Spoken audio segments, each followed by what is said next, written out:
Bismillahirrahmanirrahim. Assalamualaikum warahmatullahi wabarakatuh. Alhamdulillahirrabbilalamin. Wassalatu wassalamu ala asyrafil anbiya'i wal mursalin Sayyidina Muhammadin wa ala alihi wa sahbihi ajmain, amma ba'du.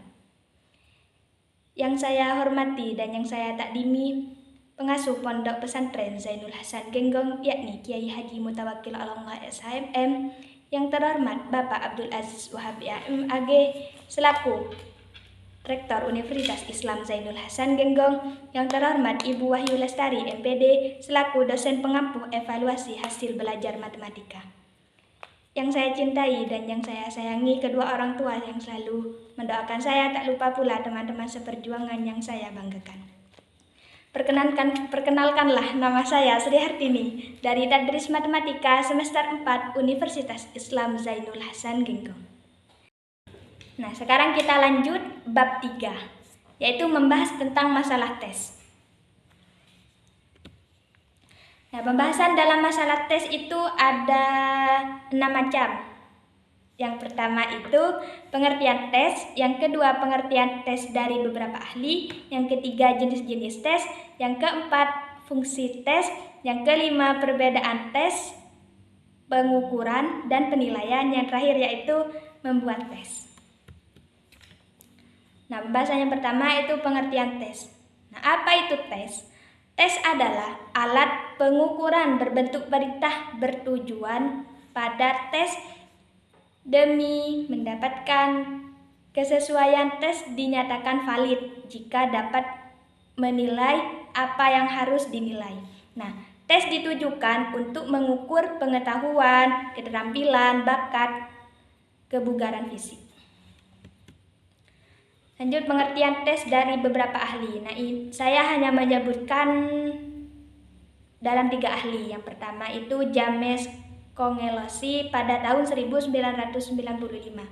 Nah, pengukuran terencana yang digunakan oleh pendidik demi mengkondisikan siswa untuk menunjukkan hasil.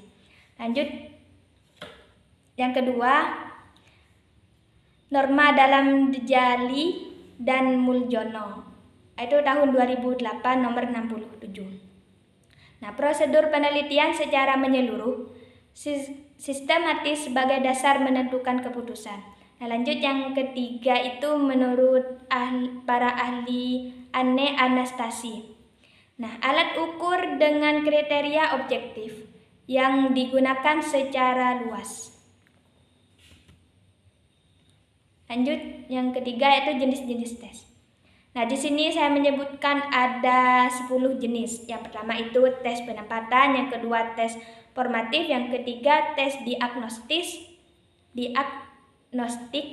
yang keempat ada tes sumatif, yang kelima ada tes kecakapan, yang keenam ada tes internal, yang ketujuh ada tes eksternal, yang kedelapan ada tes objektif, yang ke-9 ada tes subjektif, yang terakhir yaitu tes kombinasi.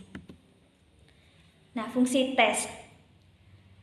Yang pertama itu sebagai alat ukur bagi peserta didik. Nah, setelah menyelesaikan proses belajar, mengajar dalam jangka waktu tertentu. Yang kedua itu sebagai ukuran keberhasilan program pembelajaran.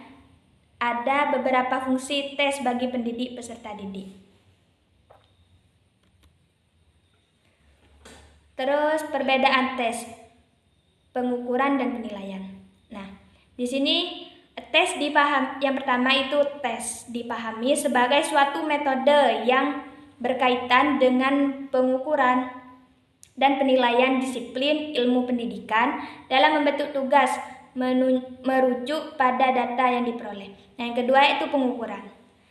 Nah, pengukuran sendiri adalah membandingkan suatu berdasarkan tertentu, misalnya pengukuran dilaksanakan oleh penjahit pakaian mengenai panjang lengan, kaki, lebar bahu. Nah, terus yang ketiga itu penilaian. Penilaian berarti penilaian sesuatu dan penilaian berarti dengan mengendalikan diri dan berpegang teguh pada ukuran seperti baik atau buruk, sehat atau sakit, dan lain-lain. Terus lanjut yaitu membuat tes. Ini bahasanya terakhir, yaitu membuat tes. Nah, hal yang diperhatikan, ada hal-hal yang harus diperhatikan saat membuat tes.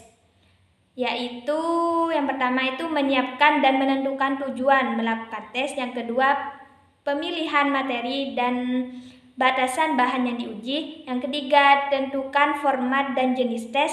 Yang keempat, tujuan harus dirumuskan untuk setiap materi. Yang kelima yaitu perilaku siswa harus diidentifikasi. Yang keenam, aspek yang diukur. Yang ketujuh, menentukan jumlah item tes dan mencatat item berdasarkan TIK.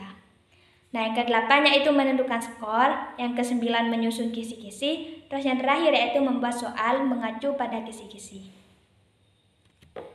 Baik, sekian presentasi dari saya. Wassalamualaikum warahmatullahi wabarakatuh.